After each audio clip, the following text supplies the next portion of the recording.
Women reservation bill गिर गया।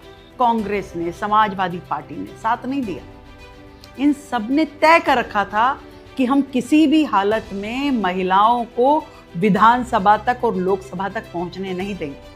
कुछ भी कहा, कभी कहा कास्ट के ऊपर दो, कभी कहा रिलीजन के ऊपर रिजर्वेशन होना चाहिए, कभी कहा कि 543 पे क्यों नहीं हो रहा, कभी कह रहा है कि 850 पे क्यों हो रहा है, कभी डिलिमिटेशन, कभी परिसीमन। पर सच्चाई ये है कि ये लोग चाहते ही नहीं है कि देश की आधी आबादी 70 करोड़ महिलाएं सदन तक पहुंचे। इनको केवल अपने घर की महिलाएं अच्छी लगती हैं। अखिलेश यादव को डिंपल यादव और राहुल गांधी को सोनिया गांधी और प्रियंका गांधी। इसके अलावा भी महिलाएं हैं देश में, 70 करोड़ महिलाएं हैं। वो अपने हक की आवाज उठा रही थी, पर आपको उसमें पॉलिटिक्स करनी। आपको नरेंद्र मोदी जी ने ये कहा कि दे देना चाहिए।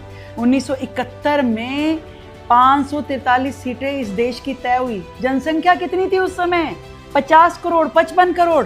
और आज कितनी जनसंख्या है? 140 करोड़।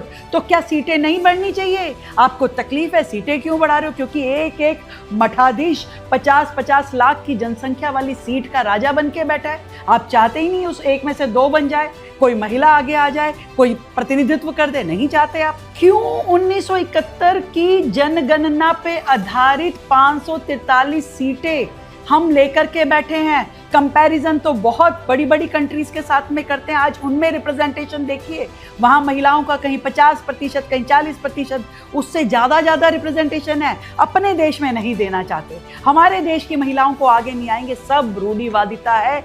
यह आपका महिला विरोधी चेहरा है जो आज देश की महिलाओं ने देख लिया। आप जाएंगे अपनी कॉन्स्टिट्यूएंसीज में, आप जाएंगे अपने क्षेत्र में, हर एक महिला आपसे पूछेगी कि आपने ऐसा क्यों किया, ये गलत किया है। और महिलाएं ये जवाब आपसे चाहें।